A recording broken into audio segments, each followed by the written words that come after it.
హైదరాబాద్ లో డ్రగ్స్ కలకలం రేపింది. ది కేవ్ పబ్ లో డ్రగ్స్ సేవిస్తున్నారన్న సమాచారంతో నార్కోటిక్స్, ఎస్ఓటీ, లోకల్ పోలీసులు జాయింట్ ఆపరేషన్ నిర్వహించారు. కొకైన్ తీసుకుంటూ డీజే గౌరవ్ పట్టుబడ్డాడు. 55 మందికి టెస్టులు చేయగా 24 మంది డ్రగ్స్ తీసుకున్నట్లుగా గుర్తించారు పోలీసులు.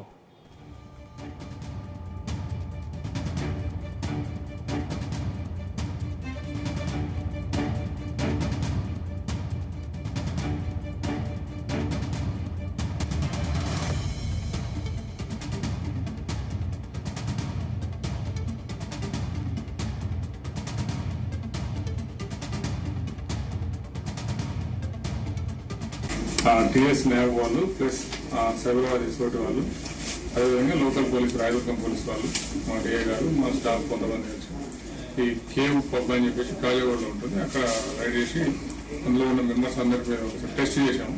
చేస్తే ఒక 24 మెంబర్స్కు వాళ్ళు గతంలో డ్రగ్ కన్జ్యూమ్ చేసినట్టు పాజిటివ్ రిజల్ట్ వచ్చింది. వాళ్ళందరికీ కస్టడీ తీసుకుని ఇన్వెస్టిగేషన్ చేస్తున్నారు. ఎక్కువ గాంజా ఉంది, గాంజా తీసుకున్నట్టు మనకు పాజిటివ్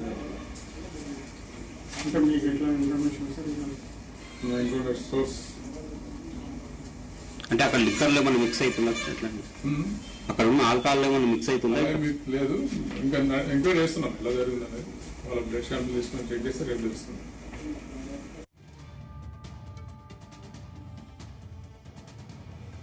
హైదరాబాద్ లో డ్రగ్స్ కలకలం రేపింది. ది కేవ్ పబ్ లో డ్రగ్స్ సేవిస్తున్నారన్న సమాచారంతో నార్కోటిక్స్, ఎస్ఓటీ, లోకల్ పోలీసులు జాయింట్ ఆపరేషన్.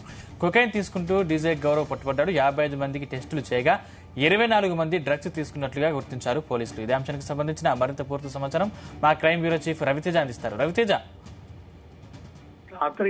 అర్ధరాత్రి సమయంలో నార్కోటిక్ అధికారులు, సైబరాబాద్ ఎస్ఓటీ పోలీసులు, రాయదుర్గం పోలీసులు కలిసి కాజాగూడలో ఉన్నటువంటి ది క్లేవ్ పబ్ పైన సోదాలు నిర్వహించడం జరిగింది. పక్కా సమాచారంతో ఇక్కడ డ్రగ్స్ విక్రయాలు జరుగుతా ఉన్నాయంటూ కూడా రాష్ట్ర వ్యాప్తంగా, ముఖ్యంగా హైదరాబాద్ శివారు ప్రాంతంలో ఉన్నటువంటి ఈ పబ్బుల పైన ఎప్పటికప్పుడు రైడ్స్ చేస్తూ స్నీఫర్ డాగ్స్ సహాయం తీసుకొని పబ్ అంతా కూడా తనిఖీ చేసి గతంలో డ్రగ్స్ స్వీకరించి అలవాటు ఉన్నటువంటి వ్యక్తులని వీళ్ళు నార్కోటిక్ టెస్ట్ చేయడము, అక్కడ పోలీసులు చేరుకున్న తర్వాత అనుమానాస్పదంగా ఉన్నటువంటి వ్యక్తులు అక్కడ నార్కోటిక్ సబ్స్టాన్స్ మెటీరియల్ ను ఉపయోగించినటువంటి పదార్థాలు దొరికినటువంటి వెంటనే ఎక్కడికక్కడ తనిఖీ చేసి ఎవరెవరు ఈ డ్రగ్స్ స్వీకరిస్తా ఉన్నారంటూ కూడా టెక్నాలజీతో కూడినటువంటి మెషిన్స్ అన్ని కూడా రంగంలోకి దింపి దాని ద్వారా ఈ తనిఖీలు చేపడుతున్నట్టుగా తెలుస్తుంది. మొత్తం ది కేవ్ పబ్ లో కాజాగూడకు చెందినటువంటి ఏరియాలో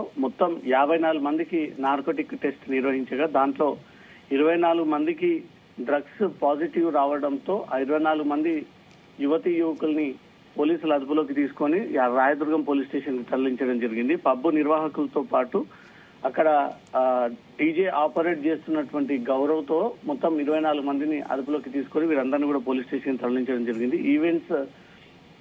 వీకెండ్స్ సమీపించిందంటే ఈ ది కేవ్ పబ్ ని టార్గెట్ గా చేసుకొని ఇది కొంచెం సిటీకి దూరంగా ఉంటుంది, ఇక్కడ పోలీసుల మానిటరింగ్ తక్కువగా ఉంటుంది అనేది కూడా యువతీ యువకులు దీన్నే టార్గెట్ గా చేసుకొని ప్రతి వీకెండ్స్ లో గాంజా, నికోటిన్, కొకైన్ లాంటి డ్రగ్స్ ని, ప్రమాదకరమైనటువంటి డ్రగ్స్ ని స్వీకరించి వీళ్ళు ఈ పబ్బుకు వచ్చి తందనాలాడి మళ్లీ మద్యం మత్తులో పోలీసులకు దొరకడము, అదే మద్యం మత్తులో హైదరాబాద్ వ్యక్తులపైన దాడులు చేయడము, ర్యాష్ డ్రైవింగ్ చేయడము, చావడానికి గల కారణాలు అవ్వడము, స్పీడ్ డ్రైవింగ్ చేయడము అనేక అనర్థాలకు దారితీస్తా ఉన్నాయి. క్రైమ్ రేట్ ని పెంచడానికి గల ఏకైక కారణం ఈ డ్రగ్స్ అంటూ కూడా గతంలో నుంచి పోలీసులు అనేక సార్లు హెచ్చరిస్తా ఉన్నారు.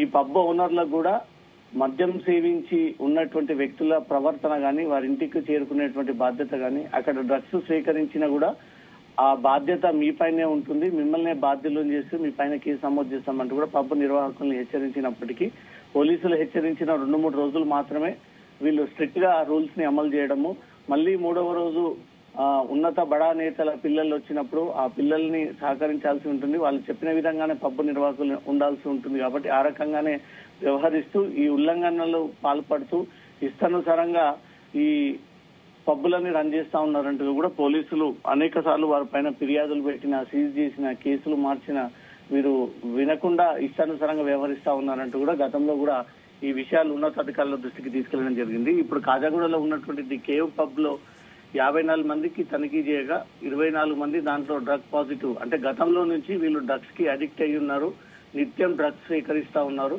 ఏ రకమైనటువంటి డ్రగ్ ని తీసుకుంటా ఉన్నారు అనే దానిపై కూడా వీరందరి నుంచి కూడా శాంపుల్స్ తీసుకొని వీళ్ళు ఫోరెన్సిక్ ల్యాబ్ పంపి ఆ ల్యాబ్ సహాయంతో వీళ్ళు డ్రగ్స్ ఏ వ్యక్తి నుంచి తీసుకుంటున్నారు, ఎవరి ద్వారా ఇవి హైదరాబాద్ కు వస్తా ఉన్నాయని ఒక చైన్ సిస్టమ్ ని కనుగొనడానికి మాత్రం రాయదుర్గం యాంటీ నార్కోటిక్ బ్యూరో అధికారులు కూడా దీనిపై దర్యాప్తు కొనసాగిస్తున్నట్టుగా తెలుస్తుంది. నిన్న పట్టుబడ్డటువంటి వారిలో ఎక్కువగా ఐటీ ఉద్యోగులు, ఇప్పుడు ఉద్యోగాల కోసం వెతుకుతున్నటువంటి యువత, వారం పాటుగా వీళ్ళు వర్క్ చేసి 2 రోజుల పాటు రిలాక్సేషన్ కోసమే ఈ పబ్బులకు వెళ్తూ ఈ డ్రగ్స్ లాంటి మహమ్మారిని వెంట పెట్టుకొని దానికి అలవాటు పడి దానికి బానిసలుగా మారి నిత్యం ఈ డ్రగ్స్ స్వీకరిస్తా ఉన్నారంటూ కూడా పోలీసులు గత ఇన్వెస్టిగేషన్ లో కూడా బయటపడేటువంటి అంశాలు. ఇప్పుడు ఈ డీజే గౌరవ్ అనే ఒక వ్యక్తికి పబ్బుల్లో డ్రగ్స్ స్వీకరించాడా, అంతకన్నా ముందే స్వీకరించి వచ్చాడా అనే దానిపై కూడా పోలీసులకు కొన్ని అనుమానాలు ఉన్నాయి. అవన్నీ కూడా టాలీ చేసేందుకు కూడా కేసుని దర్యాప్తు చేపడతా ఉన్నారు. డీజే గౌరవ్ ఎక్కడెక్కడ ఆపరేట్ చేస్తా ఉంటాడు, ఎక్కడెక్కడ ఇతనికి డ్రగ్స్ ముఠాలతో సంబంధాలు ఉన్నాయి, ఈ డ్రగ్స్ స్వీకరించి డీజేని ఆపరేట్ చేయడం వల్ల వచ్చేటువంటి ఉపయోగం ఏంటి,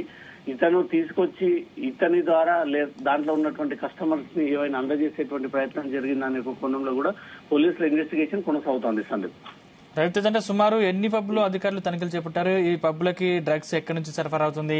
ఎన్ని రోజులుగా ఈ తతంగం నడుస్తుంది? నిన్న జరిగినటువంటి దాడుల్లో ఎంత మేర డ్రగ్స్ స్వాధీనం చేసుకున్నారు అధికారులు? డీజే గౌరవ్ నుంచి కొకాయిన్ ని రెడ్ హ్యాండెడ్ గా స్వాధీనపరుచుకున్నారు. మిగతా వ్యక్తులందరిపై కూడా కొన్ని అనుమానాలు ఉండడం, చాలా రోజులుగా డ్రగ్స్ కి అలవాటు మారినటువంటి యువతలో ఒక చైతన్యం తీసుకొచ్చేటువంటి ప్రయత్నాలు చేస్తా ఉన్నారు. వీళ్ళు ముందు పోలీసులు చెప్పిన విధంగానే స్ట్రిక్ట్ గా ఫాలో అవుతూనే వెనక నుంచి మాత్రం కార్లో గాని, బాత్రూమ్ లో గాని, లేదా అండర్ కన్స్ట్రక్షన్ ఉన్నటువంటి భవనాల్లో ఈ పబ్ లాంటి ఏరియాలలో గ్రౌండ్ ఫ్లోర్స్ కి తీసుకెళ్లి అక్కడ కార్లో వీళ్ళు సిగరెట్ లో కలుపుకొని ఆ డ్రగ్స్ తీసుకోవడము, కొంతమంది కర్చీప్ లో పెట్టుకుని స్మెల్ లాగా తీసుకోవడము, ఏదో రకంగా ఆ డ్రగ్స్ ని స్వీకరించేటువంటి ప్రయత్నాలు యువతలో రోజు రోజుకి ఆ సంఖ్య పెరుగుతుందే తప్ప దాన్ని అలవాటుగా ఉన్నటువంటి వాటిని వదిలేసి దూరంగా ఉండాలంటూ మాత్రం యువత ఎక్కడ కూడా దానిపైన పెద్దగా ఇంట్రెస్ట్ గా చూపించట్లేదు. ఎన్ని కేసులు నమోదు చేసినా జైలుకు వెళ్ళడానికి కూడా సిద్ధంగా ఉన్నారు. తమ పరువు పోయినా సరే, తమ ప్రెస్టేజ్ పోయినా సరే కానీ డ్రగ్స్ ని మాత్రం వదలకూడదు అనే ఒక మత్తులో యువత కొనసాగుతోంది అనేది కూడా వరుసగా ఈ డ్రగ్స్ కేసులు నమోదవుతా ఉంటుంటే మాత్రం ఆ రికార్డ్స్ ని చూసి పోలీసులే ఆశ్చర్యపోతా ఉన్నారు. కనీసం ఇంట్లో ఆర్థిక పరిస్థితి సరిగ్గా లేనటువంటి యువత కూడా ఈ డ్రగ్స్ కి అలవాటుగా మారి ఆ రోజంతా కూడా ఆ డేని ఎలా ఎంటర్టైన్మెంట్ గా కొనసాగించాలో ఒక ఆలోచనలతో ఈ డ్రగ్స్ ని కంటిన్యూగా కొనసాగిస్తా ఉన్నారంటూ కూడా పోలీసు అధికారులు చెప్తా ఉన్నారు.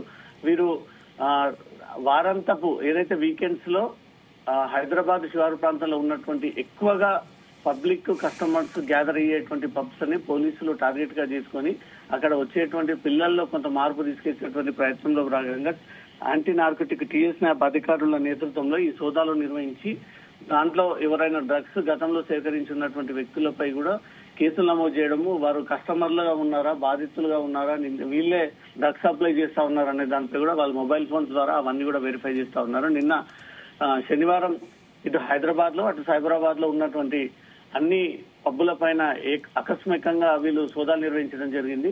దాంట్లో ఈ ది కేవ్ పబ్ మాత్రమే 54 మందికి తనిఖీలు చేయగా, వాళ్ళ టెస్ట్ చేయగా వాళ్ళకి 24 మందికి పాజిటివ్ రావడంతో 24 మంది యువకులందరూ కూడా అదుపులోకి తీసుకుని స్థానిక పోలీస్ స్టేషన్ తరలించడం జరిగింది. ప్రతి వీకెండ్స్ లో పోలీసులు ఈ రకంగానే డ్రగ్స్ దొరికినా దొరకకపోయినా యువకుల ప్రవర్తనలో ఒక మార్పు తీసుకురావాలి, డ్రగ్స్ కి దూరంగా ఉండాలి, బానిసలుగా మారకూడదు అంటూ మాత్రం కాంగ్రెస్ ప్రభుత్వం తీసుకున్నటువంటి నిర్ణయం ప్రకారంగా పోలీసులు ఇంప్లిమెంటేషన్ చేస్తూ యువతనంతా కూడా చైతన్యం చేసి ఇకపై డ్రగ్స్ కి దూరంగా ఉండేటువంటి ప్రయత్నాలు అయితే జరుపుతా ఉన్నారు. 24 మందిలో ఎవరైనా సినీ బడా నేతలకు సంబంధించినటువంటి పుత్రరత్నాలు ఉన్నారనే దానిపై మాత్రం పోలీసులు ఇంకా క్లారిటీ ఇవ్వాల్సి ఉంది. చాలా హైఫై లైఫ్ అనుభవిస్తున్నటువంటి వ్యక్తులే ఈ డ్రగ్స్ ని ఎక్కువగా స్వీకరిస్తా ఉన్నారంటూ కూడా గత రికార్డు చెప్తా ఉన్నాయి. కాబట్టి 24 మందికి ఈ డ్రగ్స్ ఎవరు సరఫరా చేస్తా ఉన్నారు, ఎక్కడి నుంచి వస్తా ఉన్నారు అనే దానిపై మాత్రం కేసు దర్యాప్తు కొనసాగుతోంది. సండి, రవితేజ్, అంటే తరచూ పబ్ల మీద దాడులు నిర్వహిస్తున్నా కూడా ఈ తతంగం అలాగే కొనసాగుతుంది. అంటే సీఎం రేవంత్ రెడ్డి స్వయంగా స్పందించి డ్రగ్స్ నివారణపై చర్యలు తీసుకోవాలని ఆదేశించారు. దీనివల్ల అధికారులు ఎటువంటి చర్యలు తీసుకునే అవకాశం ఉంది? ఇప్పటికే టీఎస్నాప్ అనే ఒక కొత్త వింగ్ ని ప్రారంభించిన తర్వాత కేవలం డ్రగ్స్ కోసం మాత్రమే ఈ వింగ్ పనిచేస్తూ ఉంటుంది. తెలంగాణకు కొత్త వ్యక్తులు ఎవరెవరు వస్తున్నారు, వచ్చిన తర్వాత ఎవరిని కలుస్తా ఉన్నారు, అటు ఇండస్ట్రీ వారినా, ఇటు ఐటీ ఎంప్లాయీస్ నా, సాధారణ వ్యక్తులనా, లేదా ఒకే వింగ్ కి చెందినటువంటి వ్యక్తులని టార్గెట్ గా చేస్తా ఉన్నారనే దానిపై కూడా టీఎస్ న్యాబ్ ఎప్పటికప్పుడు వ్యక్తులని మానిటర్ చేసే విధంగా కూడా వారికి ఒక టెక్నాలజీ ఏర్పాటు చేసుకోవడం జరిగింది. కొత్త వ్యక్తులు ఈ ఊబీలోకి వచ్చి డ్రగ్స్ సరఫరా చేసేటువంటి అవకాశాలు ఉండవు. ఎందుకంటే పోలీసులు డ్రగ్స్ కేసులు దొరికినప్పుడు ఎంత కఠినంగా వ్యవహరిస్తారు, ఎలా జైలు శిక్షలు ఏ స్థాయిలో ఉంటాయి అనేది కూడా వారన్ని అవగాహన ఉన్నటువంటి వ్యక్తులే. కాబట్టి పాత వ్యక్తులపైనే, పాత డ్రగ్స్ సప్లయర్లు, డ్రగ్స్ ముఠాలపైనే నిఘా పెట్టి ఎవరు ఇటీవల హైదరాబాద్ కు వచ్చారు, ఏ మార్గం ద్వారా వచ్చారు, వచ్చిన తర్వాత ఎవరిని కలిసారు, వారు వచ్చేటప్పుడు ఏ రకమైనటువంటి సబ్స్టాన్స్ మెటీరియల్ ని తీసుకొచ్చారు అనే దానిపై కూడా మానిటర్ చేసి వాళ్ళు ఎక్కడెక్కడికి వెళ్తా ఉన్నారంటే మూవ్మెంట్ తెలుసుకుని నేరుగా దానిపైన రైడ్ చేసి ఇతర రాష్ట్రాల నుంచి వచ్చినటువంటి వ్యక్తుల్ని అదుపులోకి తీసుకుని వారిని తనిఖీ చేసి దాని ద్వారా ఎంతమంది చేతులు మారాయి ఈ డ్రగ్స్ అనే దానిపై కూడా ఆ లింక్ అందరినీ కూడా యువతని అరెస్ట్ చేసి వీళ్ళపై కేసులు నమోదు చేస్తున్నప్పటికీ ఈ డ్రగ్స్ మహమ్మారి అనేది రోజు రోజుకు విపరీతంగా పెరిగిపోతూనే ఉంది.